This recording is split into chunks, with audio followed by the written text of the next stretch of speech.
All right, fellow Nigerians, we need to have this conversation about what is really happening in Benue State. You see, whenever events like this happen, the kind of conversation we have regarding these events will determine whether we will learn from them or we will live to repeat some terrible mistakes of the past. As a matter of fact, the quality of discussions that we would have regarding important events like this will determine how we come out of this event and even avoid maybe a reoccurrence in the future. Over the weekend, over 100 Nigerians were murdered in cold blood in Benue State. And what has dominated the conversation has been that the president must visit Benue instead of asking for a proactive measure to ensure that no such occurrence would even happen in any part of the country after the dastard act that occurred in Benue State over the weekend. Now, when we misplace our thoughts, our priorities, chasing what I call mundane ideas like visiting Benue State, then it means that we are living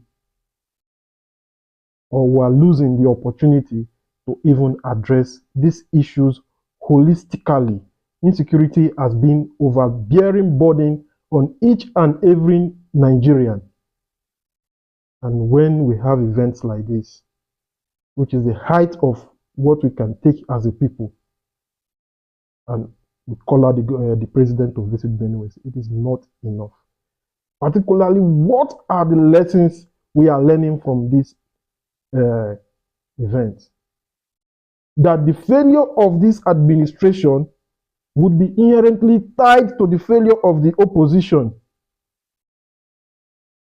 if we do not, put this government on its toes to do what is right beyond mere shenanigans of visiting the Benue State. The role of the opposition is not just to, position itself as an alternative government, but more importantly, to put the government on its toes to do what is right. And where they fail, that is where, they can even have meaningful argument to say, these people have actually failed, and we are the better alternative. It means that you are not just criticizing government, but also you are giving valuable insights of what needs to be done. And by doing so, you are equally telling the Nigerian masses that this is actually what you stand for. These are your ideas. This is your approach to issues as they happen. But we end up asking the president to visit Benue. Now, if the president visits Benue and by the time he is done and he has left Benue, would that guarantee that such occurrences will not happen again in the future? That is lesson number one. That we must always have quality discussions regarding issues,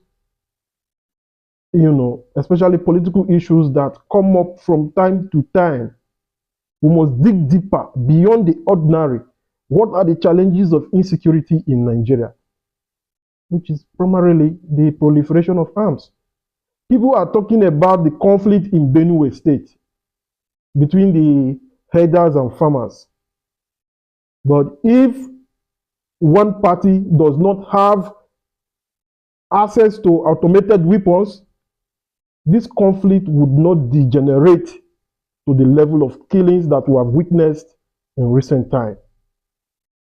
So we must begin to look at what are the practical steps, what are those measures we need to put in place to ensure that certain individuals do not, have access, illegal access to the possession of firearms.